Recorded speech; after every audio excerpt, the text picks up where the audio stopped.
In a packed underground arena in Las Vegas, a viral boxing prodigy named Blaze Carter was about to humiliate a legend on livestream.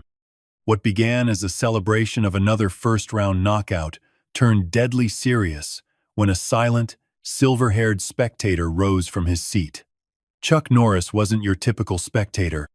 For over 3 decades, he was a 6-time world karate champion, a U.S. Air Force veteran, and a martial arts icon who once went undefeated across 183 professional bouts, known for dismantling opponents with surgical precision and walking away without ego. When Blaze Carter threw his challenge across the mic, taunting, mocking, inviting Chuck into the ring for just 1 round, he had no idea he was stepping into a storm of quiet mastery. Chuck didn't respond with words. He responded with stillness. And then he moved. What began as showboating became a reckoning. The arena would never be the same after one old fighter reminded the world that true strength doesn't shout, it demonstrates. Before we jump back in, tell us where you're tuning in from. And if this story touches you, make sure you're subscribed, because tomorrow I've saved something extra special for you. The underground arena pulsed with raw energy. Every seat filled, every voice merging into a deafening roar that echoed off concrete walls. Floodlights blazed down onto the elevated ring at center stage, where 2 men circled each other beneath the unforgiving glare. Cameras flashed like lightning as fans shouted from every corner. Some waved banners, others leaned forward on the edge of their seats, eyes locked on the fighters. The night's energy felt alive, almost electric, charged with the promise of something spectacular. In the ring, Blaze Carter bounced on his toes, gloved fists raised, a predatory smile playing across his face. Sweat glistened on his muscled shoulders, catching the light as he weaved and dodged. Across from him, a veteran fighter named Rodriguez moved cautiously, eyes narrowed in concentration. The contrast between them was stark. Rodriguez, disciplined and measured. Blaze, kinetic and showy, each movement designed to provoke reaction. Ladies and gentlemen, Riley Monroe's voice carried through the arena speakers. We're seeing Blaze Carter's trademark pressure. Rodriguez trying to weather the storm, but Carter's giving him no space to breathe. Ringside, Max, the show. Gonzalez shouted instructions, his voice cutting through the noise. Work him, Blaze. Show him what you got. His gold chains caught the light as he gestured wildly, every bit the showman his fighter was. Blaze feinted left, then unleashed a lightning-fast combination jab, cross, hook, that sent Rodriguez stumbling backward. The crowd erupted. Blaze didn't pursue immediately, instead turning to the audience with arms spread wide, inviting their adoration. They gave it willingly, a wave of cheers washing over him. Look at this display of confidence. Riley's commentary continued, a note of something like disapproval barely detectable beneath her professional tone. Some might call it arrogance, but you can't argue with results. Carter remains undefeated through 14 professional bouts, 12 by knockout. Rodriguez recovered, setting his stance again. Determination hardened his features as he moved back into range. But Blaze was already in motion, dancing forward with the fluid grace of natural talent, honed to lethal precision. Another combination. This one ending with a vicious uppercut that connected with Rodriguez's jaw. The sound of impact echoed through the arena. Rodriguez dropped like a stone. The referee dove between them, waving his arms as medics rushed in. But Blaze was already celebrating, parading around the ring, with his arms raised high. His eyes swept the crowd, drinking in their reaction, some fans screaming wildly, others exchanging uneasy glances at the brutal efficiency of the knockout. And that's it. Another first-round finish for the phenomenon known as Blaze Carter, Riley announced, her voice competing with the roaring crowd. His 15th straight victory, and perhaps his most impressive yet. Blaze grabbed the microphone from the ring announcer, his breath coming in heavy bursts but his voice strong. That's how it's done, people. That's how a real champion handles business. He strutted across the canvas, chest heaving, grinning wide as he looked out over the screaming fans. 15-0! Who's next? Who's got the guts to step up? Max slipped between the ropes, clapping Blaze on the shoulder, whispering something in his ear while pointing toward the expensive seats at ringside. Blaze's gaze followed the gesture, settling on a figure sitting quietly amid the chaos. Unlike the celebrities and influencers who packed the VIP section all designer clothes and attention-seeking gestures, this man sat with a stillness that seemed almost foreign in the frenetic atmosphere. Chuck Norris.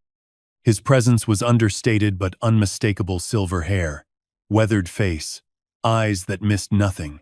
He wore simple clothes, dark jacket, button-up shirt, no flashy accessories.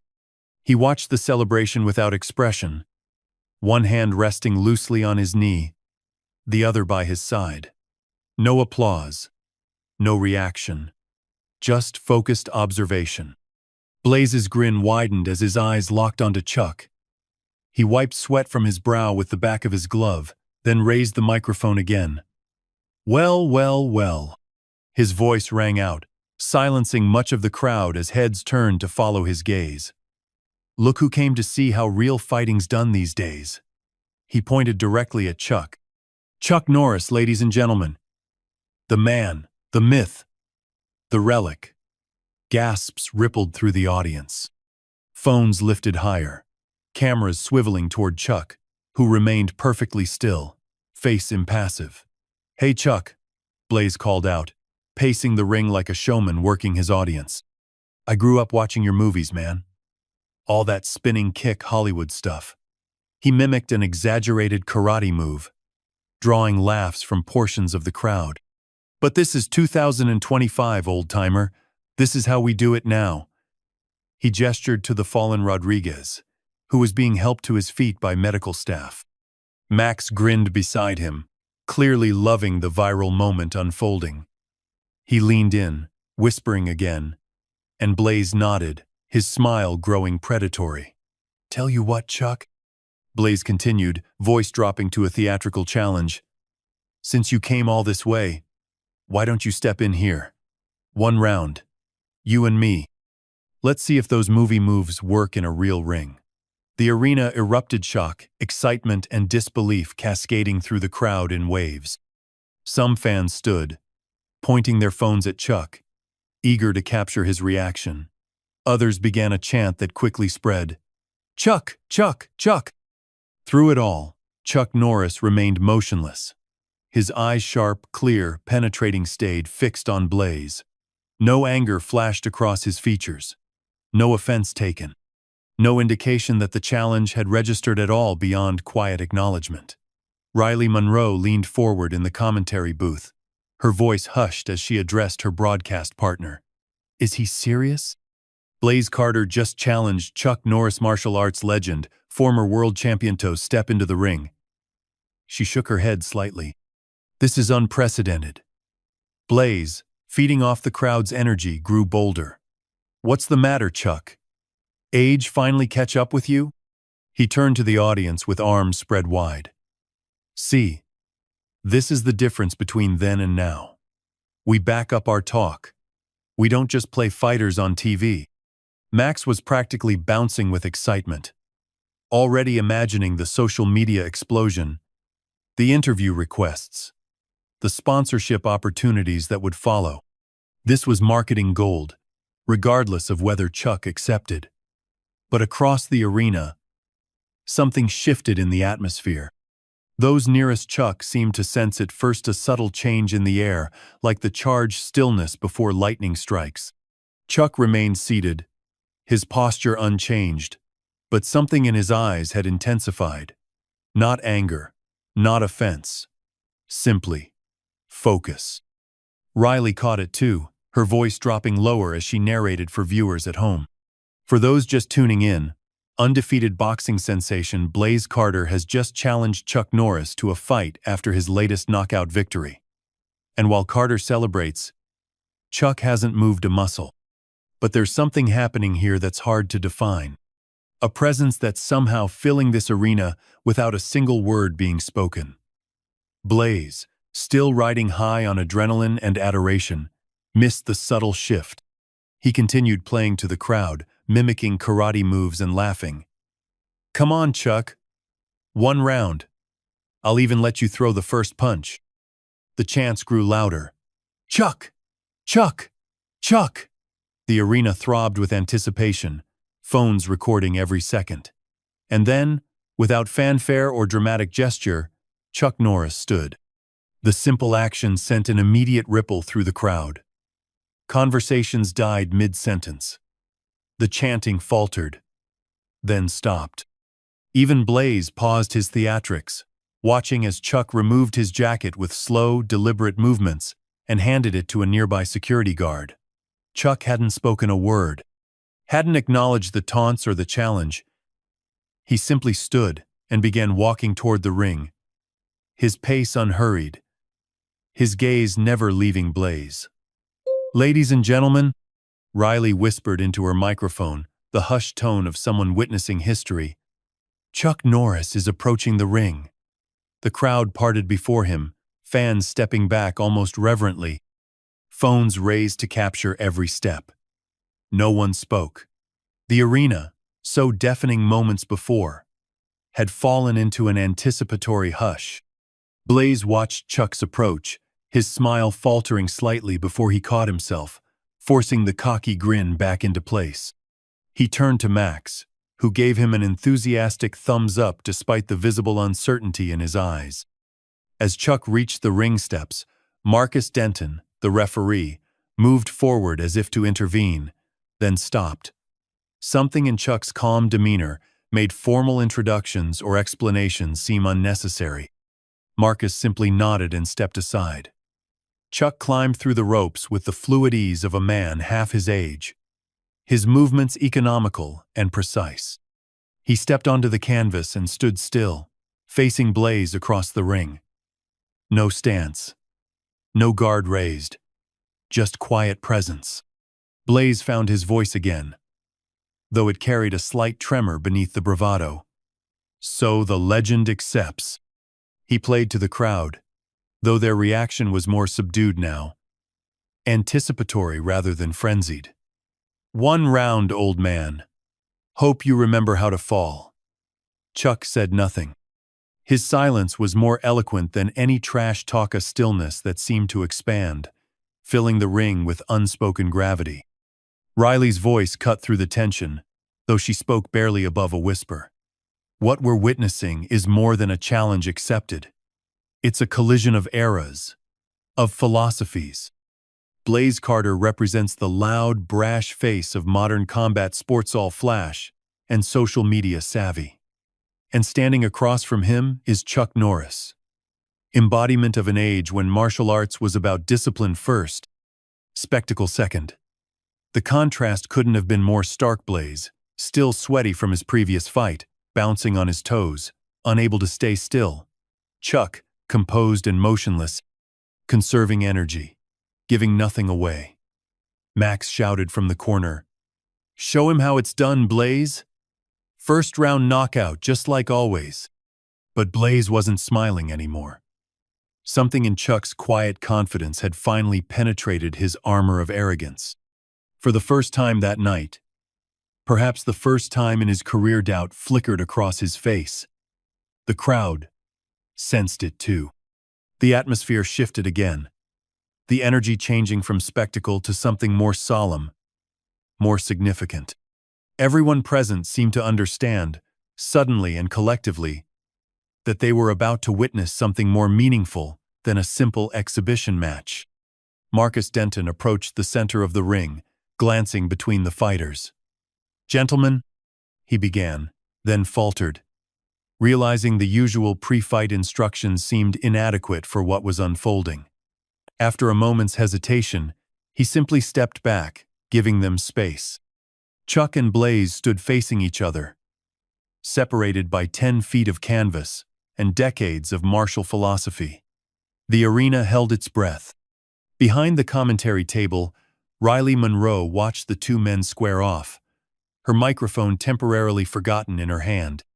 20 years of covering combat sports had taught her to recognize significant moments, and this silent confrontation between boxing's brash new star and a living legend transcended anything she'd witnessed before. The crowd's energy had transformed into something almost reverent. Gone was the rowdy bloodlust that had fueled Blaze's earlier victory celebration. In its place hung an expectant hush, punctuated only by the soft electronic clicks of thousands of phones recording. Riley found her voice again. For viewers just joining us, we're witnessing an unprecedented moment. Chuck Norris, six-time world karate champion, action film icon, and martial arts pioneer has accepted an impromptu challenge from undefeated boxing phenom Blaze Carter. She paused, studying Chuck's composed stance. Many of our younger viewers may know Chuck primarily through internet memes or his film career, but make no mistake, before Hollywood, Chuck Norris revolutionized martial arts competition in America. He retired undefeated with a professional record of 183 wins. In the ring, Blaze circled slowly, hands raised in a traditional boxing guard. The cocky smile had returned to his face, but it didn't reach his eyes. Those remained fixed on Chuck, watchful and wary. "What's the matter, old man?" Blaze called out, voice echoing in the hushed arena. "Waiting for the director to call action?" Chuck didn't respond. He hadn't yet assumed any recognizable fighting stance. He simply stood, hands relaxed at his sides, watching Blaze's movement with calm attention. The only visible change was in his eyes, which tracked Blaze with laser focus. Riley continued her commentary, filling the tense silence. "What many people don't know is why Chuck stepped away from public life 7 years ago." Her voice softened. After losing his top student, Miguel Sanchez, in a senseless street altercation, Chuck retreated from both Hollywood and the martial arts community. He's devoted himself to teaching defensive techniques to at-risk youth through his Kickstart Kids Foundation, but has declined all public appearances and exhibition matches. Backstage, a small group had gathered around a monitor displaying the ring feed. Among them stood Daniel Chen, a middleweight contender scheduled to fight later that evening. "This is insane," he muttered, shaking his head in disbelief. Carter has no idea what he's walking into. Beside him, his coach nodded gravely. "Chuck doesn't fight for show. Never has." In the VIP section, celebrities leaned forward in their seats, the usual practiced indifference abandoned in the face of authentic drama. Even the arena staff had stopped their routines, all eyes drawn to the ring where something extraordinary was unfolding. Max, the show. Gonzalez paced at ringside, his earlier excitement curdling into nervous energy. This wasn't playing out as he'd envisioned. The viral moment he'd hoped for was happening. Yes, but the narrative was slipping from his control. He cupped his hands around his mouth, shouting, "Stop dancing, Blaze! Take him out!" Blaze, responding to his corner's urgency, moved forward more aggressively. He launched a probing jab, quick, sharp, professional. The kind that had started combinations that left 14 opponents unconscious. Chuck slipped it with minimal movement, just a slight tilt of his head. The punch passed harmlessly through empty air. A murmur rippled through the crowd. Blaze frowned, then threw another jab, faster this time, followed by a right cross. Chuck's response was fluid, an economical, a subtle shift of weight, a small pivot, and both punches missed their target. "Incredible defensive awareness," Riley commented. Professional analysis momentarily overriding her awe. Chuck is barely moving, yet Carter can't find him. Frustration flashed across Blaze's face. He launched a more complex combination jab, cross, hook, uppercut, the sequence that had separated Rodriguez from consciousness minutes earlier. His fists cut through the air with vicious intent, each blow thrown with technical precision and raw power. Chuck moved like water flowing around stones, no wasted motion, no exaggerated dodges, just perfectly timed adjustments that left Blaze hitting nothing but air. He hadn't yet thrown a single strike of his own. The crowd's reaction shifted from hushed anticipation to genuine astonishment. A few scattered cheers broke out, no longer supporting either fighter specifically, but appreciating the display of skill they were witnessing. Blaze stepped back, breathing harder now, reassessing. Something dangerous flashed in his eyes. The wounded pride of a predator denied its prey. "Stop running and fight!" he snarled, loud enough for the first rows to hear. For the first time since entering the ring, Chuck's expression changed, slightly, not a smile, exactly, but a subtle softening around the eyes. Recognition, perhaps, of the young fighter's fundamental misunderstanding. Telling and preparing this story took us a lot of time. So if you are enjoying it, subscribe to our channel. It means a lot to us. Now back to the story. Then, with the same unhurried deliberation that had characterized his every movement, Chuck shifted his weight and assumed a fighting stance. Not the high guard of a boxer, but the balanced, centered posture of traditional martial arts, feet grounded. Hands positioned for both defense and offense. Whole body aligned and integrated. Riley's commentary grew hushed again.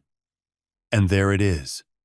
For those familiar with Chuck's competitive style, this is the stance from which he launched the devastating kicks and strikes that made him a 6-time world champion. A tangible change swept through the arena. Even those with no martial arts knowledge could sense the shift, the potential energy gathering like a storm cloud. In his corner, Max recognized it too. "Move, Blaze!" he shouted, panic edging his voice. "Don't stand in front of him." Too late. Blaze, interpreting Chuck's stance as an invitation, charged forward with a thunderous right hook aimed at the older man's temple. What happened next occurred so quickly that many spectators would later need to watch replays to fully comprehend it. Chuck's block intercepted Blaze's punch before it gained momentum. Simultaneously, his other hand delivered a straight strike to Blaze's sternum knot.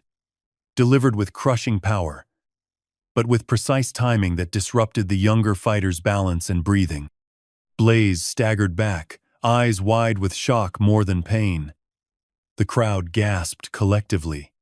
Riley's voice trembled slightly. "Ladies and gentlemen, that exchange lasted less than a second.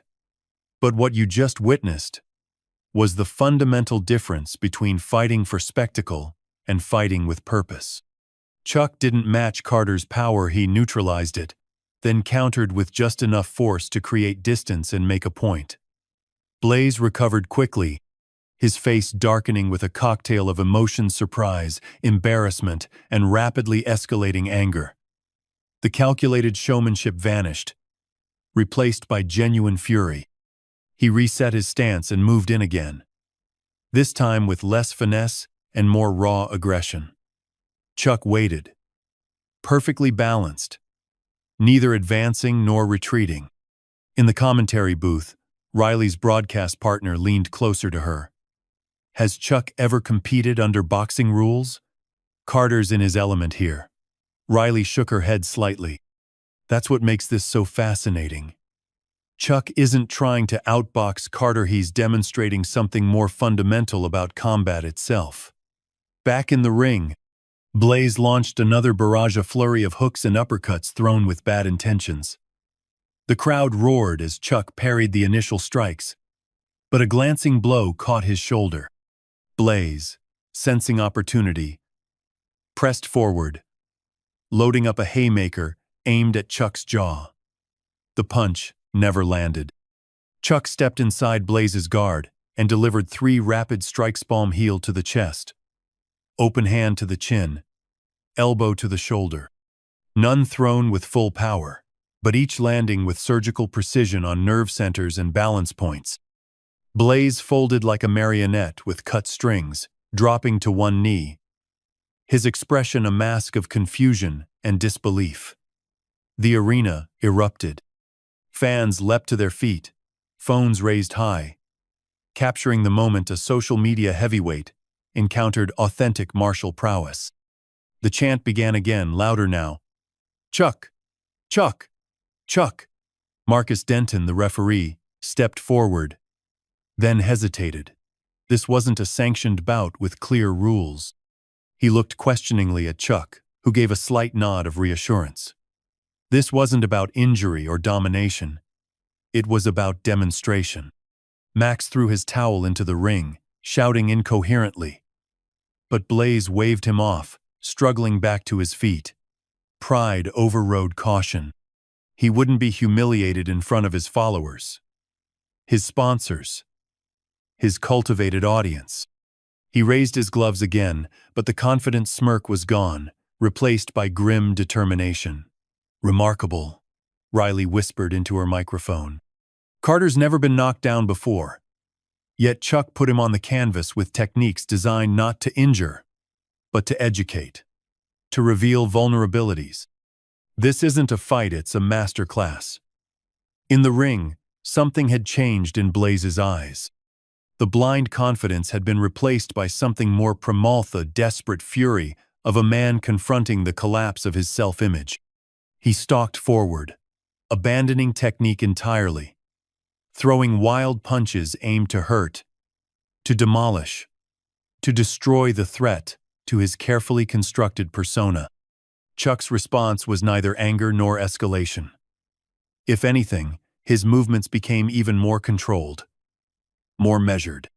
He evaded the worst of Blaze's onslaught with subtle shifts and turns, absorbing glancing blows on his forearms and shoulders when necessary, never returning the younger man's fury in kind. When he countered, it was with precise, targeted strikes, a side kick to the knee that disrupted Blaze's forward momentum, a straight punch to the solar plexus that expelled air from his lungs, a sweep that momentarily unbalanced him without causing him to fall. Each technique, a lesson. Each movement, a statement about efficiency over spectacle. The crowd's reaction had evolved beyond simple spectatorship. They were witnessing something transcendent. Not just a physical contest, but a philosophical statement written in motion and moment. Even those who had come for blood and spectacle found themselves hushed, somehow understanding that they were seeing something rare and significant.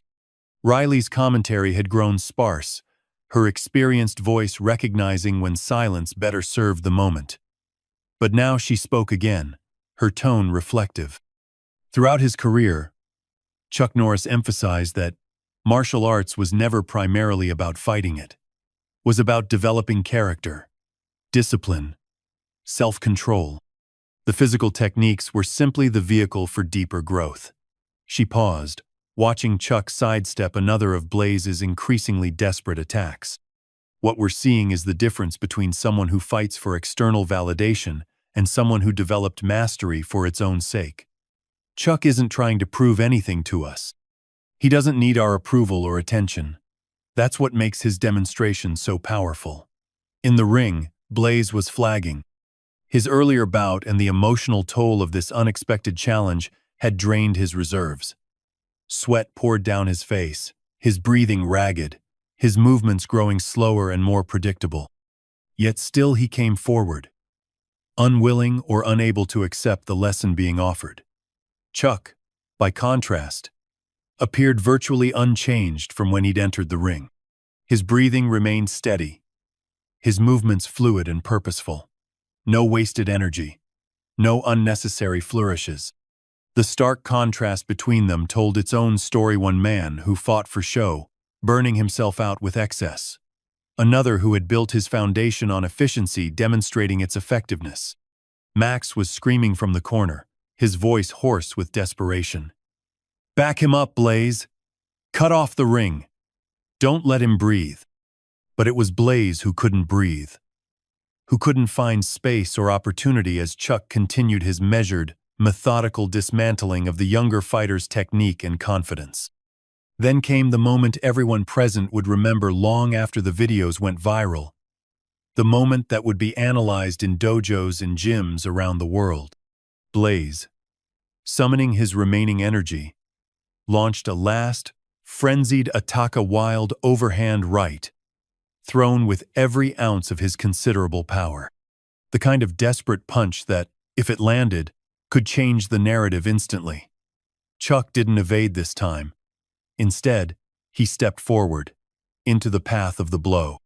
His left hand rose to intercept Blaze's wrist, while his right delivered a single, perfect strike to the younger man's jaw.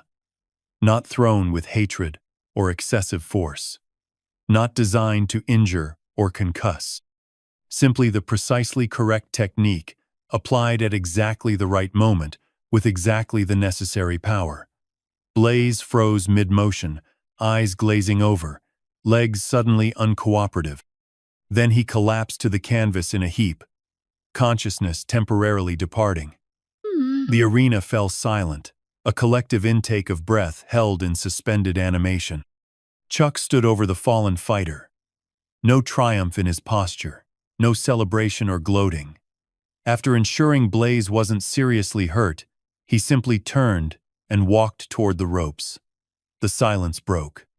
The crowd erupted in thunderous appreciation, not the bloodthirsty roar that had greeted Blaze's earlier knockout, but something more profound. Recognition, respect, wonder. As Chuck stepped through the ropes, the chant began again, rolling through the arena like a wave. Chuck, Chuck, Chuck. He acknowledged it with a slight nod. Nothing more. No raised arms, no played-up victory celebration. Just quiet dignity as he retrieved his jacket and started toward the exit. Riley's voice, thick with emotion, cut through the noise. We came expecting spectacle, and we received wisdom instead. Chuck Norris just reminded an entire generation that true strength has never been about who shouts the loudest. As Chuck disappeared backstage, leaving behind a stunned arena and a fallen social media star, Riley's words hung in the air. Some lessons can't be taught with words. Some truths can only be demonstrated. 20 minutes had passed since Chuck Norris had disappeared through the exit tunnel, leaving behind a fallen champion and an arena buzzing with disbelief. Blaze Carter sat on a medical table backstage, an ice pack pressed against his jaw, eyes fixed on the floor. The physician had cleared him no concussion, no serious injury, but something fundamental had been rattled loose inside him. Max paced the room, phone pressed to his ear, voice oscillating between anger and excitement. Are you seeing these numbers? It's exploding. Every platform, trending worldwide. He glanced at Blaze. We need to capitalize on this. Rematch angle. The comeback narrative. People love. Shut up, Max. Blaze's voice was quiet but sharp enough to cut through his manager's frenzy. Just. Shut up for a minute. Max blinked, unused to being silenced.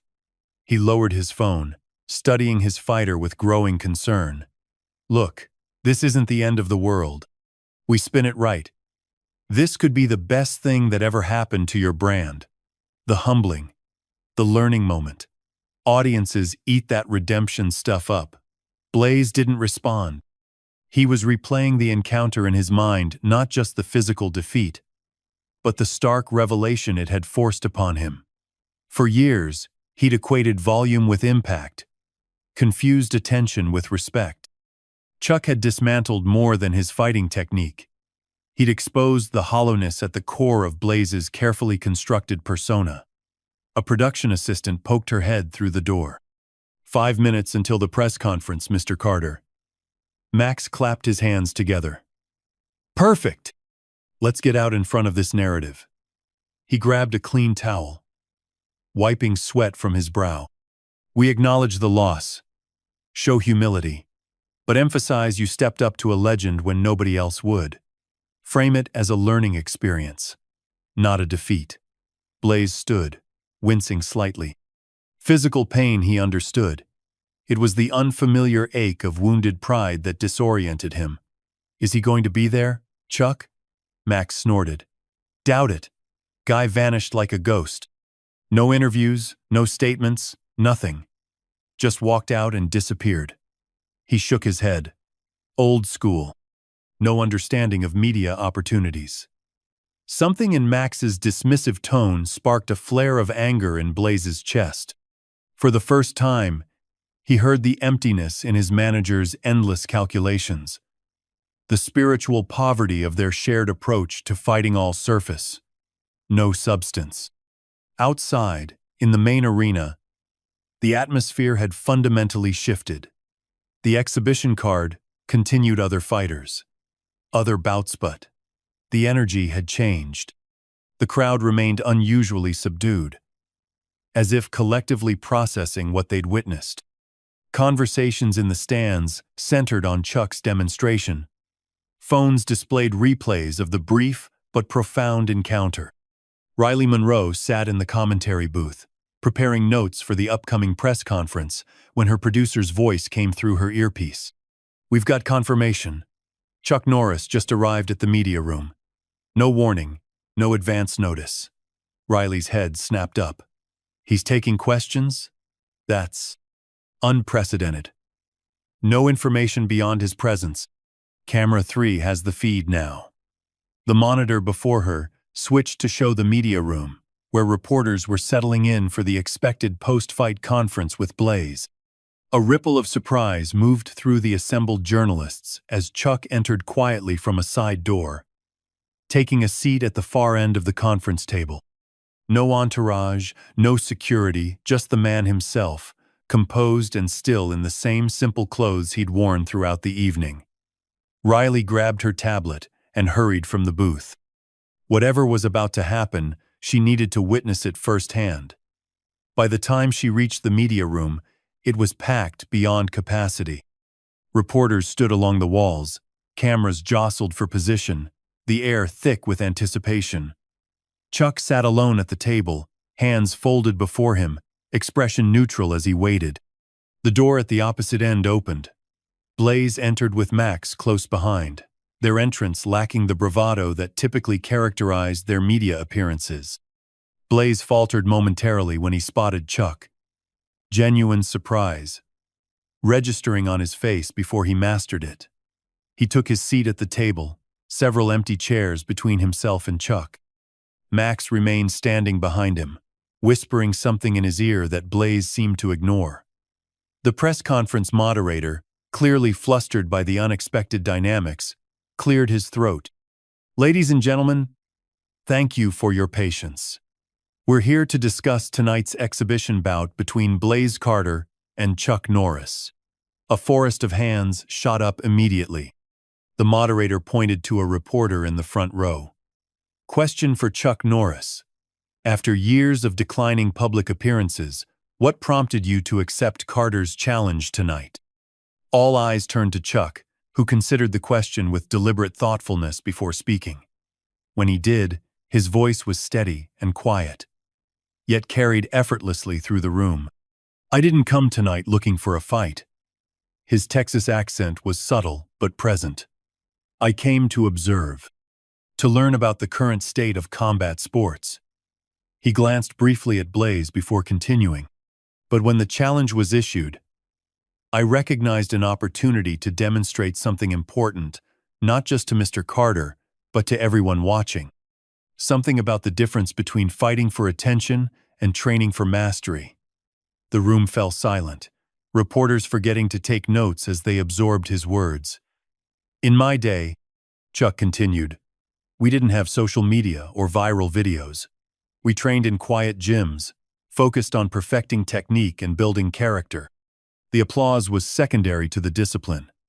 A reporter called out, "Are you suggesting today's fighters lack discipline?" Chuck shook his head slightly. "No. I'm suggesting that when external validation becomes the primary goal, something essential gets lost. True martial arts has always been about the internal journey, about conquering your own limitations before challenging others." Blaze shifted in his seat, discomfort evident in his posture. Max looked increasingly agitated, clearly unhappy with the direction of the conversation. Another reporter stood. "Blaze, how do you respond to what Mr. Norris is saying? Do you feel your approach to fighting has been too focused on spectacle?" Before Blaze could answer, Max leaned forward. "Let's be clear. Blaze Carter is the undefeated champion because he delivers what audiences want. Tonight was an exhibition, not a sanctioned bout. Different rules, different...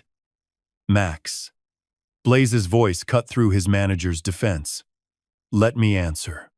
The room stilled again. Blaze looked down at his hands for a long moment, then raised his eyes to meet Chuck's steady gaze. I've spent my career chasing likes and views, training for the highlight reel, not for the craft itself. His voice was quiet, but clear. Tonight I learned the difference between looking strong and being strong. Between fighting to be seen and fighting because you've mastered yourself. Max's face contorted with dismay. But Blaze continued. I challenged Mr. Norris because I thought beating a legend would elevate my brand. Instead, he showed me how empty that thinking is. A murmur ran through the assembled media. This raw honesty was so unlike Blaze's carefully crafted public image that many reporters exchanged skeptical glances, wondering if this too was performance. But Riley Monroe, watching from the back of the room, recognized the authenticity in Blaze's voice. This wasn't strategy, it was revelation. Chuck nodded slightly, acknowledgement rather than approval. The path of martial arts is endless. Every master remains a student. What happened tonight wasn't about one man defeating another, it was about remembering what fighting should teach us about ourselves. A young reporter raised her hand. Mr. Norris, would you consider coming out of retirement? Training fighters again? Chuck's expression softened. I never stopped teaching. I just changed who I teach and why. He paused. After I lost Miguelmi's student who was killed trying to break up a street fight, I realized that the most important lessons of martial arts weren't reaching those who needed them most. Now I work with young people who need discipline and self-respect more than they need trophies. The room quieted at the mention of Miguel. Many present had forgotten or never known about the tragedy that had prompted Chuck's retreat from public life. Violence without purpose or control solves nothing, Chuck continued. True strength is knowing when to fight and when to walk away. It's about developing power and choosing not to abuse it. Blaze was listening intently, something changing in his expression as Chuck spoke, the defensive wall of ego gradually giving way to genuine reflection. A veteran sports journalist stood up. Question for both fighters. Will there be a rematch? Before Max could leap in with promotion talk, Blaze shook his head. No. What happened tonight wasn't a competition, it was a lesson. One I needed to learn. He looked directly at Chuck. I'd like to learn more though. Not for the cameras. For myself. The statement hung in the air. Its sincerity unmistakable. Max's face fell as he realized his fighter was veering dramatically off script, away from the carefully constructed narrative they'd built over years. Chuck studied Blaze for a long moment before responding. My dojo is open Tuesday mornings, 6 a.m. Nothing Moreno flowery invitation, no public declaration of mentorship. Just a simple acknowledgement of Blaze's request. Riley Monroe watched the exchange with growing appreciation for what was unfolding. This wasn't the manufactured drama of promotion packages or social media feuds. This was authentic human connection emerging from conflict, a story as old as martial arts itself. The press conference continued for another 20 minutes, but the essential narrative had already been established. By the time the moderator called for final questions, the story had transformed from a surprising exhibition match into something more profound, a moment of genuine transformation captured in real time. As the conference concluded, reporters surged forward, shouting follow-up questions. Chuck rose quietly and exited through the same side door he'd entered, slipping away from the cameras and microphones with characteristic understatement. Blaze remained seated, ignoring Max's increasingly urgent whispers. His eyes followed Chuck's departure, his expression thoughtful and subdued, so unlike the performative confidence he'd worn like armor throughout his career. When he finally stood to leave, reporters crowded around him. But for once, Blaze Carter had nothing to say. He walked through the press scrum without his usual quips and sound bites, leaving Max scrambling to fill the void with promotional platitudes that suddenly sounded hollow in the wake of what had transpired. In the hallway outside, Riley caught up with Blaze. "Carter," she called, stepping in front of him. "Off the record. Was that real in there?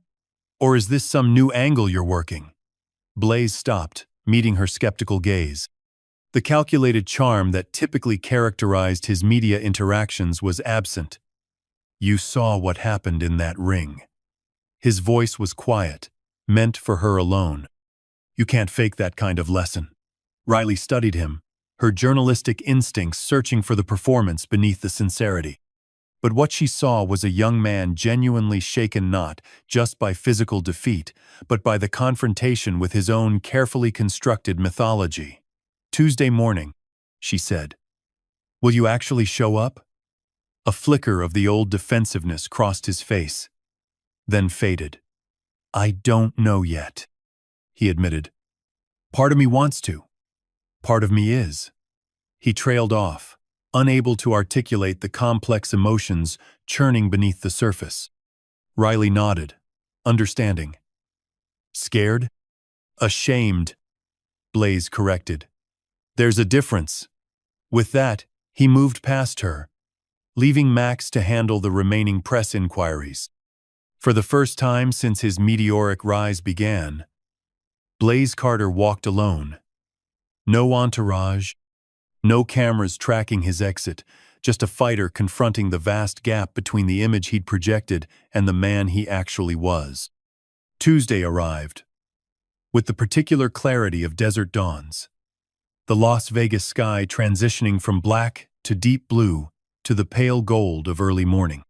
The Strip still glittered in the distance, but its neon excess seemed muted now, relevant to a different world than the one Blaze Carter entered as he pulled his car into the small lot behind an unassuming building in the city's older district. The sign was simple: Norris Traditional Martial Arts. No flashy graphics, no promotional images of the legendary fighter whose name it bore, just clean lettering against a plain background.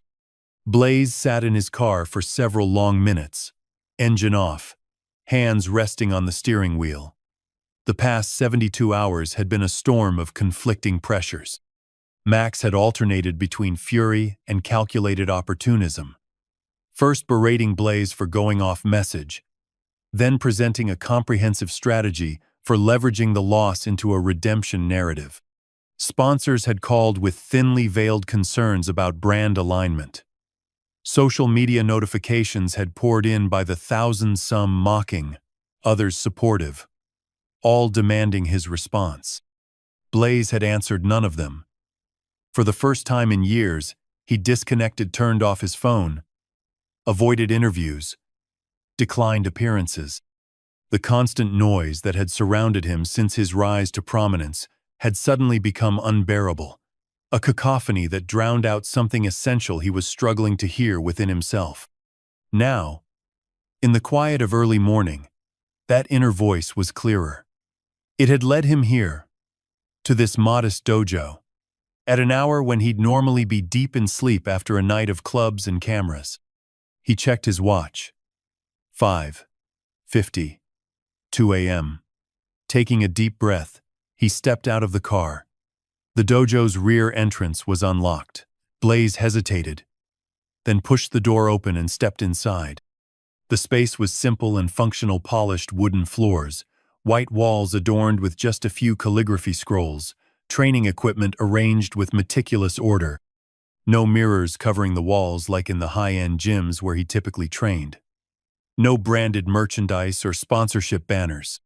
The room was empty, save for one person, Chuck Norris, seated in meditation at the center of the floor. Eyes closed, back straight, hands resting on his knees.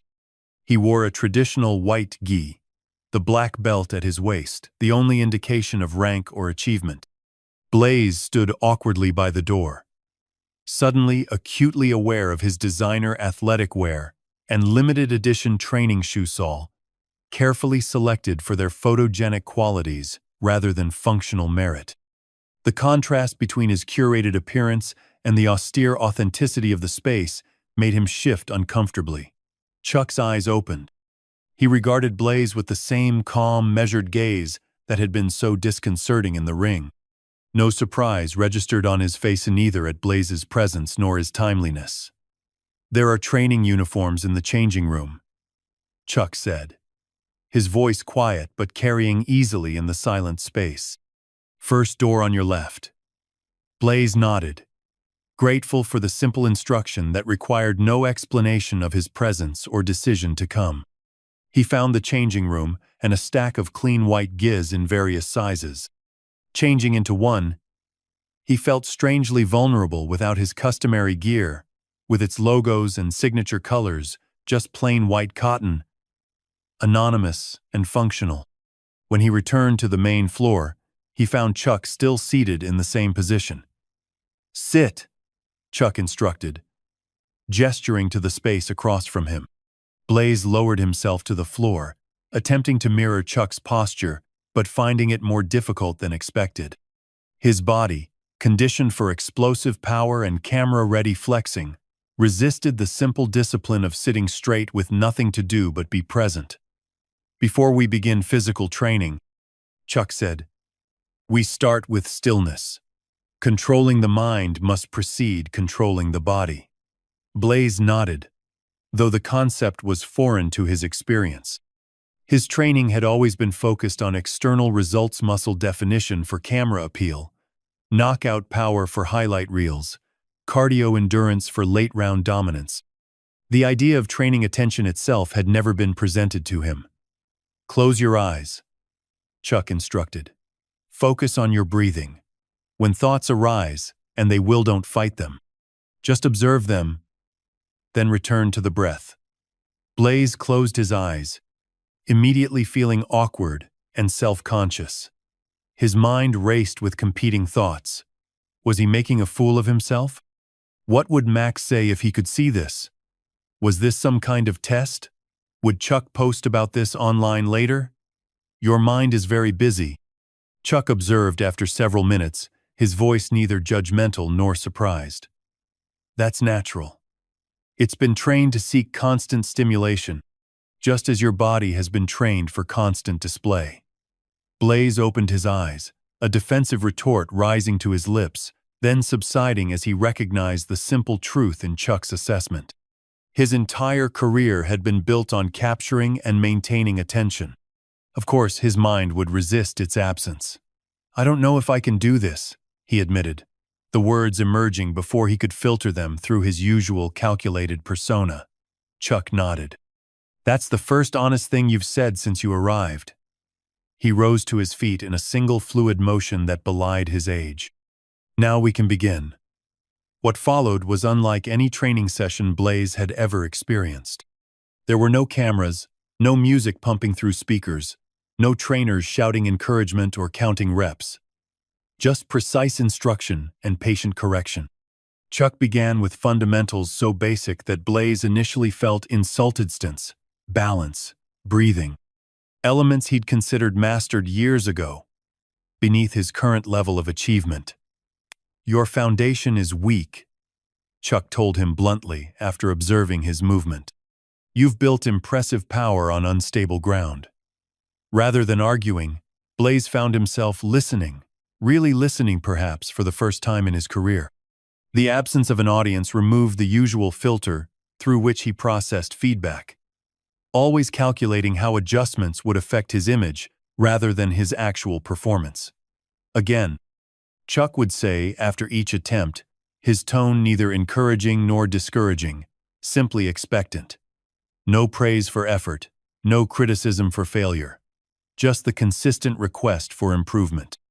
An hour passed, then two. Sweat soaked through Blaze's guy, his muscles trembling from the sustained focus on positioning that demanded a different kind of endurance than his usual explosive training.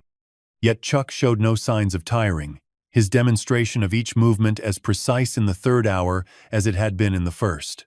"Enough for today," Chuck finally said, returning to the center of the room, and bowing slightly a gesture. Blaze awkwardly returned. Same time Thursday? Chuck asked. Though the question carried the weight of assessment rather than invitation, Blaze hesitated. His body ached in unfamiliar ways. His ego still smarted from the constant corrections, and the practical demands of his career pressed at the edges of his consciousness. Sponsors expected appearances. Max had scheduled interviews. Training camps for his next official bout would begin soon. Yet something had shifted during these hours of focused work, a quiet recognition that what he'd been pursuing might be fundamentally different from what he actually needed. "I'll be here," he said simply. Chuck nodded once. Acceptance rather than approval. The real training happens between sessions. Pay attention to your habits, show you stand, how you breathe, how you respond to challenges. Martial arts isn't something you do, it's something you live. As Blaze changed back into his street clothes, he noticed his phone silenced but visible in his bag, displayed dozens of missed calls and messages. The digital demands of his curated life continued unabated, regardless of his brief absence from its center. For the first time, he felt a distinct separation between those external pressures and his internal experience. As if he'd stepped momentarily outside the narrative he'd been both creating and trapped within. Returning to the main floor, he found Chuck preparing the space for what appeared to be a youth class, setting out training equipment with methodical care. "These are the kids you mentioned?" Blaze asked. "From your foundation?" Chuck nodded. "Most come from difficult backgrounds, broken homes, gang territories, the kinds of places where violence is normalized but rarely understood." He straightened a row of focus pads. They don't need another outlet for aggression. They need discipline that translates beyond physical confrontation.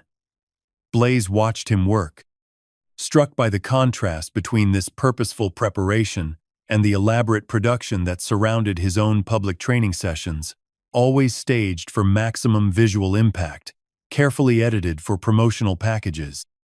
"Could I?" he began, then faltered, unaccustomed to asking rather than demanding. "Would it be all right if I stayed to watch?" Chuck considered him for a moment. "Not today. They're not ready for visitors, especially famous ones. Their training is for them, not for observers." The gentle rejection stung more than Blaze expected, but he nodded in understanding. "Thursday, then." "Thursday," Chuck confirmed. Outside, the Las Vegas morning had fully bloomed, traffic beginning to fill the streets as the city's daytime personality emerged.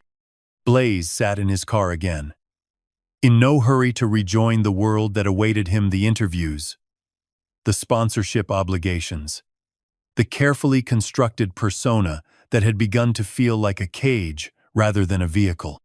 His phone buzzed insistently. Max's name flashed on the screen, along with a text preview. "Where are you?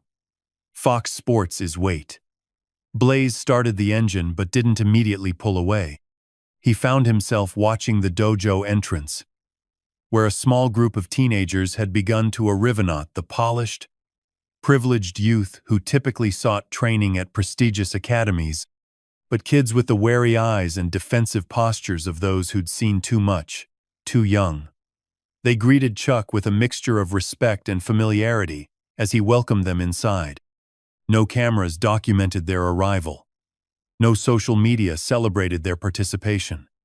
Just quiet, consistent work happening beyond the spotlight. Blaze put his phone on silent and drove away, his mind unusually quiet, focused on the lessons that had nothing to do with fighting and everything to do with living. 2 months passed. Las Vegas summer heat shimmered off asphalt and glass, distorting the horizon into wavering mirages that matched the shifting landscape of Blaze Carter's life.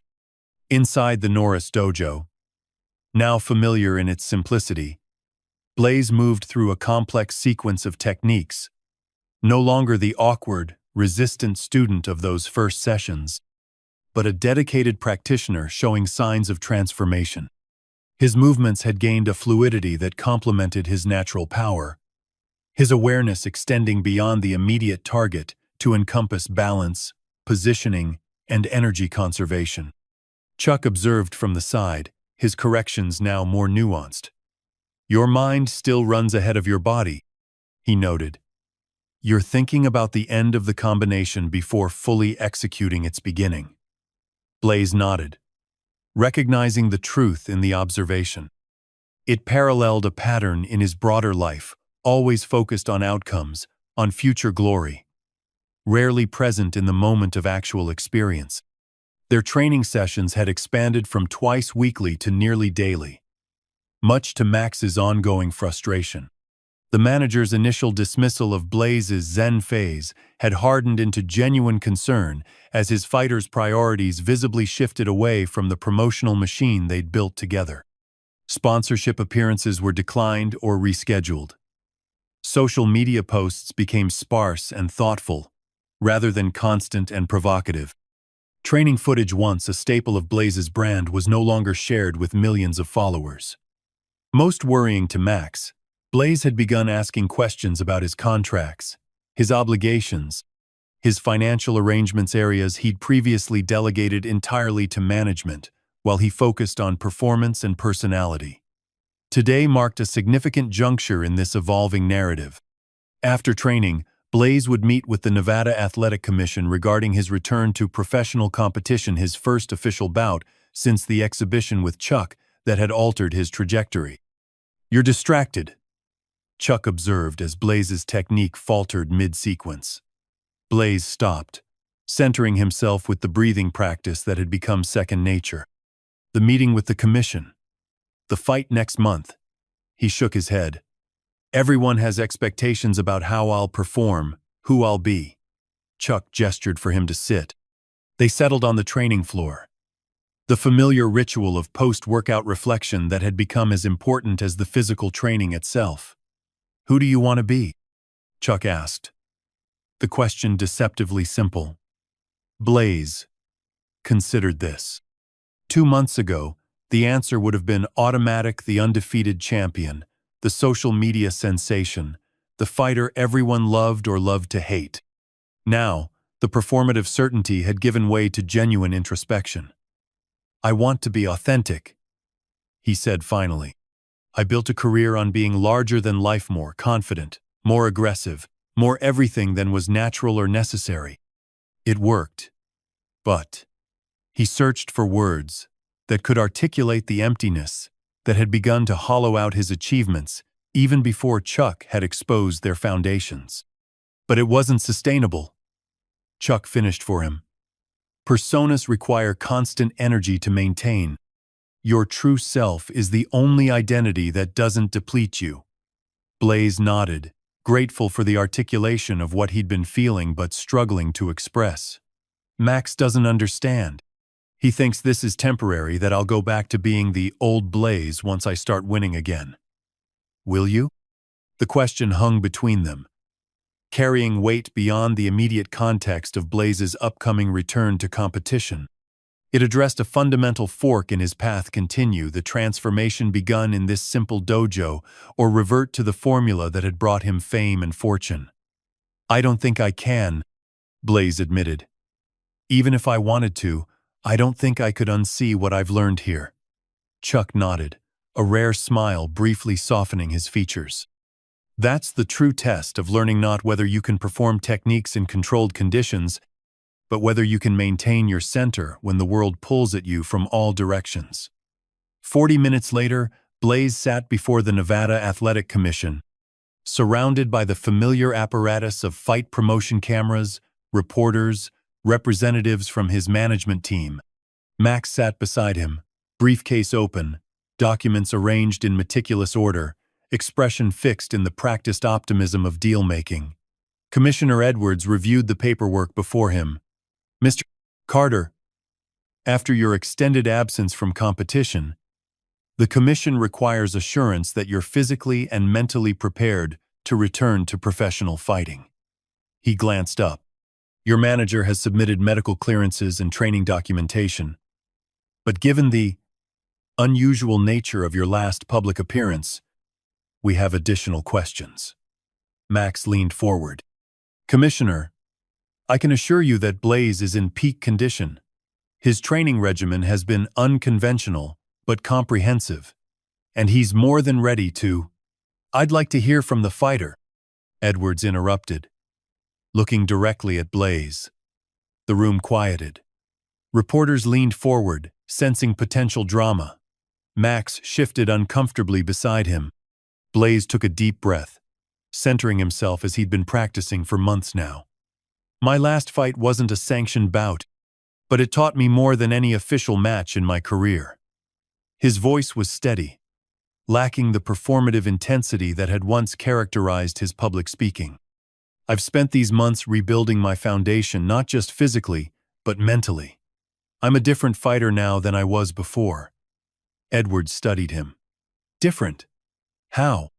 "The commission's concern is whether you can compete safely and effectively." "I'm more effective now because I'm more honest," Blaze replied. "I built my early career on a persona that was becoming increasingly disconnected from reality. That gap was unsustainable and ultimately dangerous, both to myself and potentially to opponents." A murmur ran through the assembled press.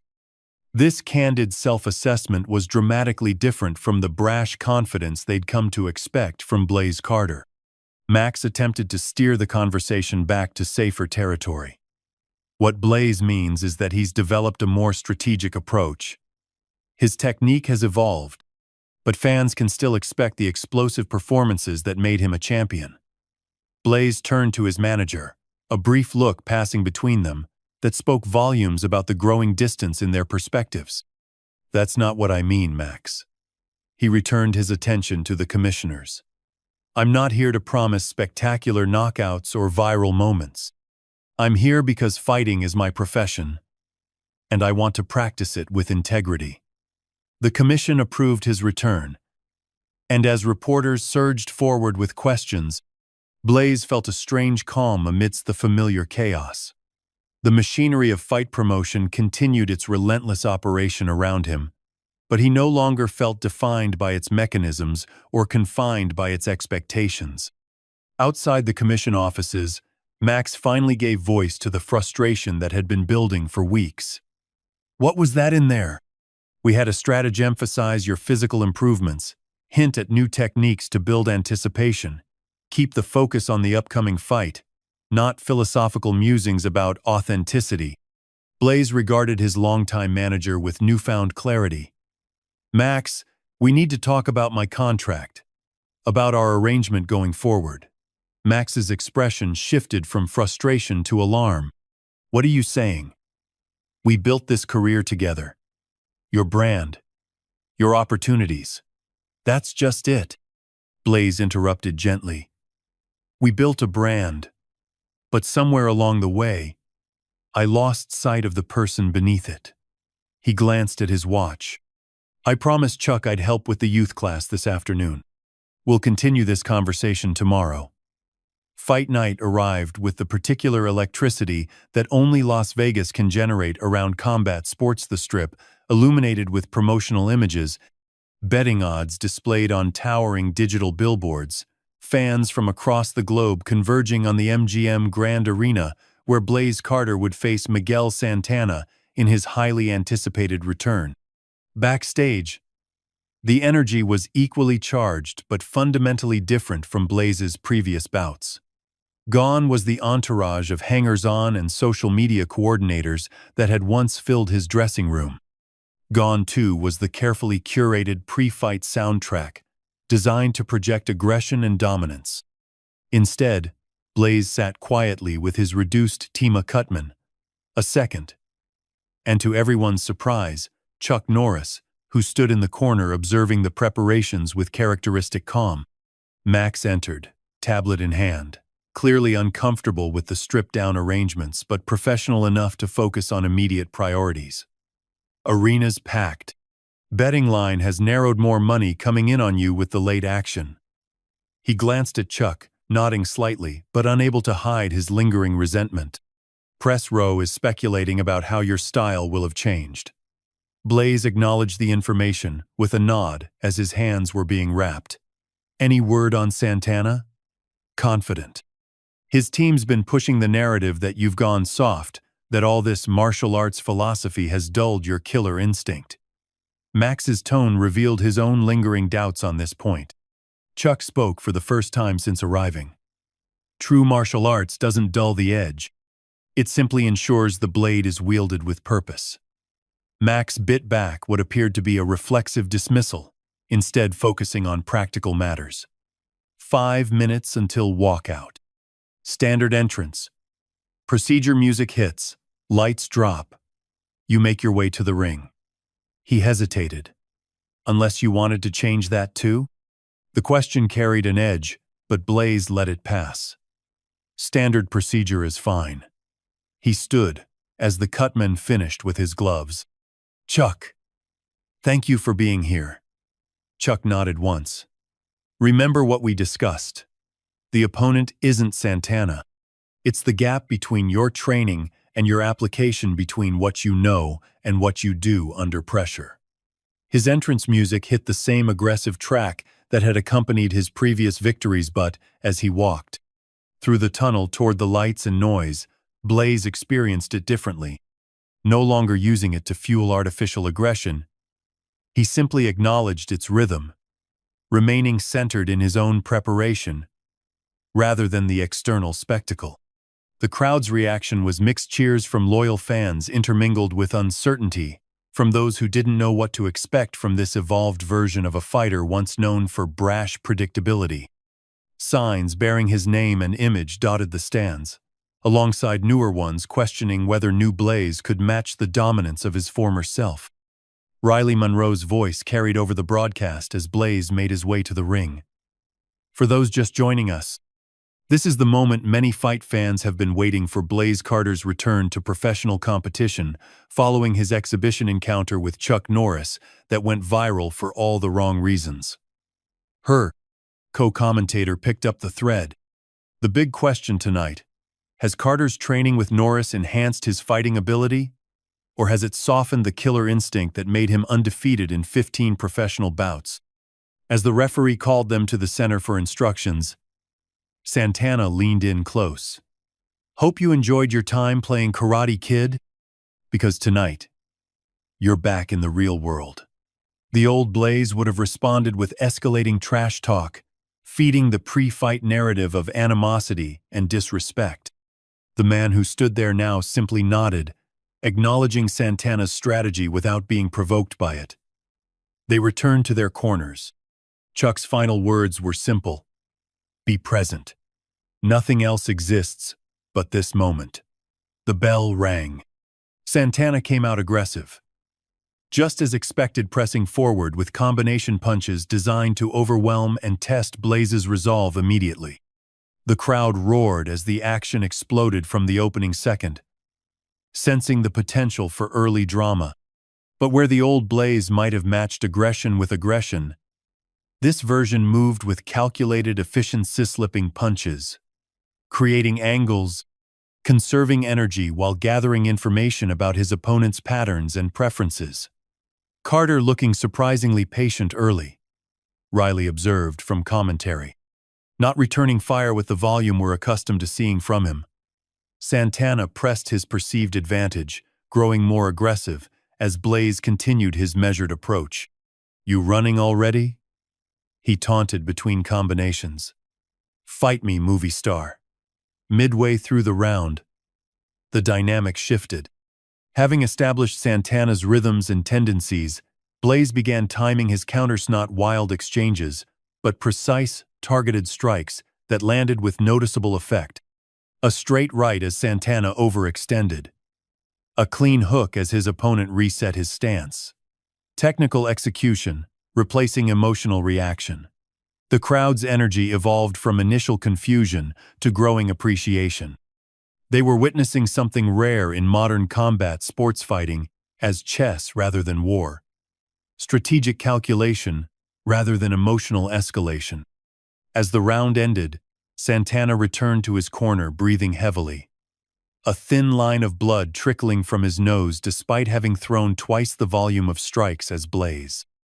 In Blaze's corner, Chuck said nothing, simply handed him water and met his eyes with a nod of acknowledgement. No detailed technical adjustments, no emotional appeals to aggression or caution, just the silent affirmation that Blaze was finding his own path through the challenge. The second round began with Santana adjusting his approach, more measured now, more respectful of Blaze's counter-striking accuracy. The pace slowed, becoming a tactical exchange rather than a brawl. By the championship rounds, a pattern had emerged. Santana would press, seeking to overwhelm with volume and aggression. Blaze would absorb, evade, and counter with increasingly telling effectiveness. Neither man dominated outright, but a subtle shift in momentum became apparent to those watching closely. Santana's attacks growing more desperate as Blaze's responses grew more assured. In the final round, with the fight outcome still balanced on a razor's edge according to most observers, Santana made his decisive error overcommitting to a combination, leaving himself exposed for a fraction of a second longer than previous exchanges. Blaze saw the opening with the heightened awareness that had become his focus these past months. His counter was not the wild haymaker of his previous fighting style, but a technically perfect cross delivered with full commitment, body and mind, aligned in singular purpose. The punch landed flush. Santana froze momentarily, eyes unfocused, then collapsed to the canvas. The arena erupted. The referee waved off the count immediately, medical staff rushing into the ring as Blaze stepped back. His expression not triumphant gloating but quiet acknowledgement of the moment's gravity. As the official decision was announced, winner by knockout, Blaze Carter. The response was deafening. Fans who had come expecting either the old showboating Blaze or a diminished fighter found themselves celebrating something else entirely authentic excellence without the need for theatrical embellishment. In his corner, Chuck remained characteristically understated, offering a simple nod that carried more weight than effusive praise. No wild celebrations, no leaping on the ropes, just the quiet satisfaction of purpose fulfilled. Max rushed into the ring, already calculating the promotional opportunities of this spectacular comeback, but found Blaze's attention elsewhere. The fighter knelt beside Santana, who was regaining consciousness under medical supervision, and offered his hand in genuine respect. "Great fight," Blaze said simply. "You pushed me to be better." Santana, still dazed but cognizant, studied him with confusion that gradually gave way to recognition. "You're not the same fighter," he managed. "No," Blaze agreed. "I'm not." The post-fight interview captured the essence of the transformation. When asked about his impressive performance, Blaze's response revealed how deeply his perspective had shifted. "Tonight wasn't about proving I'm better than Santana," he said, his voice steady and thoughtful where it had once been brash and calculated. "It was about proving to myself that real strength comes from alignment, when your mind, body, and spirit work together instead of against each other." He glanced toward Chuck, who stood quietly at the edge of the cage. "I had to lose everything I thought I knew about fighting to find out what it actually means to be strong, and I'm grateful for that lesson." The cameras caught Chuck's subtle nod of acknowledgement, a moment of genuine connection that transcended the spectacle surrounding them. As the media event concluded and the entourage prepared to leave, Riley Monroe approached him one last time, recorder in hand, but not yet activated. "Off the record," she said. "Was it worth it? Trading the persona for the person beneath it? You had the whole world watching your every move, hanging on your every word." Blaze considered her question seriously. "The world wasn't watching me," he answered finally. "It was watching who I pretended to be. There's no freedom in that kind of attention." Riley nodded, a journalist's skepticism balanced against what she'd witnessed firsthand. "And now? Where does Blaze Carter go from here?" He glanced across the room where Chuck was quietly conversing with a commission official. His presence so different from the flashy celebrities who typically populated post-fight events, grounded, authentic, unconcerned with the impression he created. "Forward," Blaze replied simply, with clearer eyes. 18 months later, winter sunshine streamed through windows of the converted warehouse that now housed the Norris Carter Academy of Martial Arts. The space hummed with focused activity students of all ages, practicing in different sections, their movements purposeful and disciplined. In the central area, Blaze moved among teenage students, offering quiet corrections. "Marcus, remember what we discussed about balance," he said, adjusting a young man's stance. "Power doesn't come from tension. It comes from alignment." Across the room, Chuck worked with another group. His teaching style, as economical as his fighting had been. Occasionally, their eyes would meet, teacher and student now partners in sharing the lessons that had transformed one life with others who needed similar guidance. The academy represented the most visible evidence of Blaze's evolution, but not the only one. His professional career had continued 3 more fights, 3 more victories, each characterized by the measured excellence that had replaced his theatrical style. No trash talk, no manufactured feuds, just the quiet pursuit of mastery for its own sake. His relationship with Max had been the most difficult transition. After months of tension, they had parted ways professionally. Max, continuing to represent fighters who shared his vision of combat sports as entertainment first, Blaze choosing management more aligned with his evolved priorities. Riley Monroe had documented this journey in a feature series that earned her industry recognition. She now stood at the edge of the training floor, watching the academy in operation. This visit wasn't for another article. Their professional relationship had evolved into something approaching friendship. Blaze noticed her and, after ensuring his students were properly engaged, crossed the room to greet her. "Twice in 1 month," he observed with a smile. "Should I be worried you're working on an exposé?" Riley returned his smile. "Just checking in. Heard about your decision.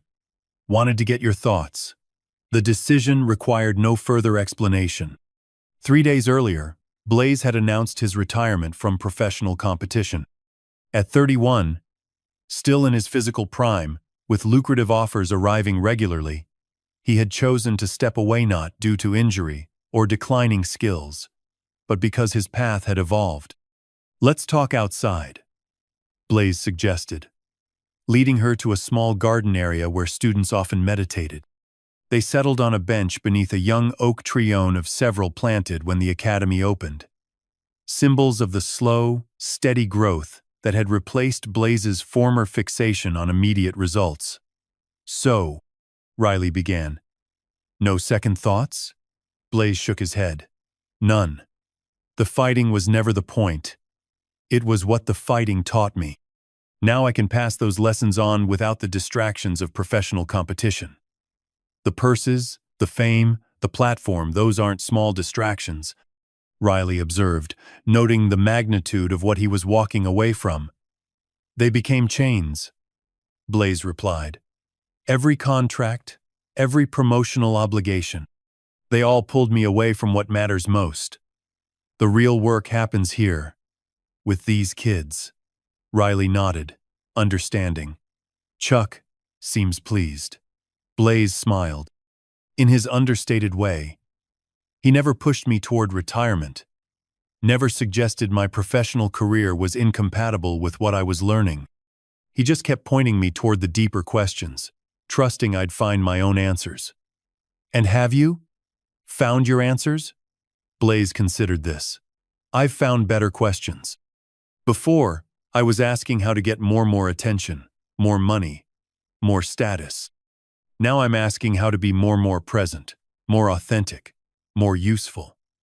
Inside the academy, a bell sounded, signaling the end of the current session. Students bowed to their instructors, then to each other, a ritual of mutual respect that formed the foundation of everything taught within these walls.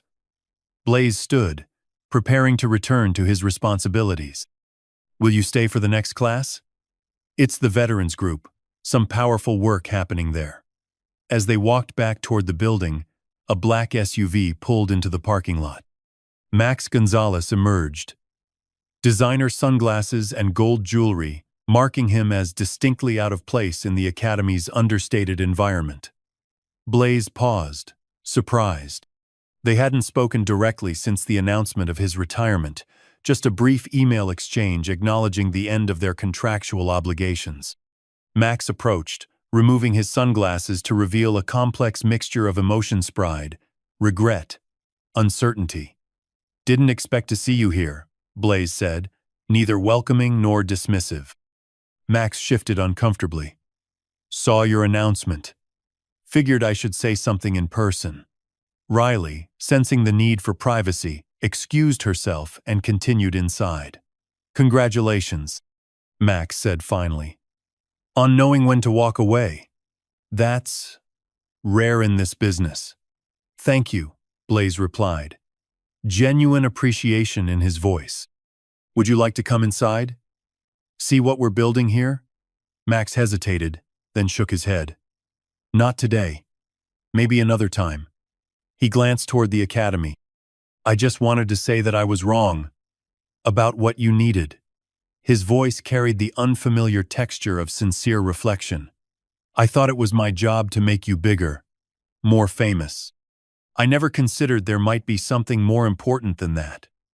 We were both doing what we thought success looked like," Blaze said, extending an olive branch.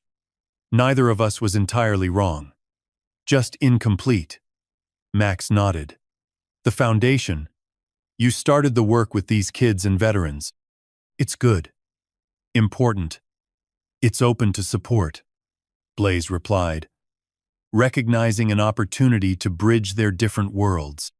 "Your promotional skills, your connections, they could help us reach more communities." Something shifted in Max's expression, a door opening where a wall had stood. "I'd like to hear more about that. Not today, but soon." They shook hands, not the performative greeting of business associates playing for cameras, but the genuine connection of two men acknowledging a shared history while glimpsing a possible future. Inside, Blaze found Riley observing the veterans class. "Everything okay with Max?" she asked quietly. Blaze nodded. "Better than it's been in a long time." He watched the students prepare for their session, each carrying visible and invisible scars, each seeking something more meaningful than the superficial victories and defeats that had once defined his own understanding of strength. "When I first started covering your career," Riley said, "I wrote that you were fighting to prove something. I think I was right about that part. I just didn't understand what that something was." "Neither did I," Blaze admitted. "I thought I was proving my superiority. Turns out I was just trying to fill a hole that victory could never satisfy." The students lined up, ready to begin. Blaze took his position before them, centering himself with the breathing practice that had become as natural as heartbeat. "The most important fight," he told them, "isn't against an opponent. It's against the voice inside that tells you power comes from dominating others rather than mastering yourself." As the class began their practice, Blaze caught Chuck's eye across the room. The older man offered a slight note acknowledgement of a journey that had come full circle, from challenge to learning to teaching. No words were necessary between them. Like the most profound lessons of martial arts itself, the truest communication required no spectacle, no announcement, no external validation. Just the quiet recognition of authentic strength, passed from one generation to the next. Outside, the academy's lights illuminated the young oak trees, still saplings compared to what they would become, but growing steadily toward their potential, roots deepening with each passing season. Just as those who trained within these walls grew in ways invisible to casual observation, but transformative in their lasting impact. This was Blaze Carter's legacy, not the highlight reels or championship belts that had once defined his ambitions, but the lives touched and changed by the lessons he had first learned in that moment of public humbling. The moment when a cocky young fighter had challenged a legend and received not the victory he sought, but the wisdom he needed. The strongest opponent he had ever faced wasn't Chuck Norris, but the hollow persona he himself had created, and his greatest victory wasn't any public triumph, but the quiet courage to walk away from the roaring crowd toward the more meaningful silence of authentic purpose. In a world that increasingly confused attention with value, spectacle with substance, Blaze had found the rarest form of strength, the power to be himself, completely and without apology. To know his own worth beyond the validation of others. To understand that true mastery was measured not by who you could defeat, but by what you could build, heal, and transform. Not an ending, but a beginning. Not a knockout, but an awakening. Not a walk away from purpose, but a walk toward one step at a time, with clear eyes and an open heart. Up next, we have 2 more incredible stories that are waiting for you. Just click the image you want to watch and it will take you there.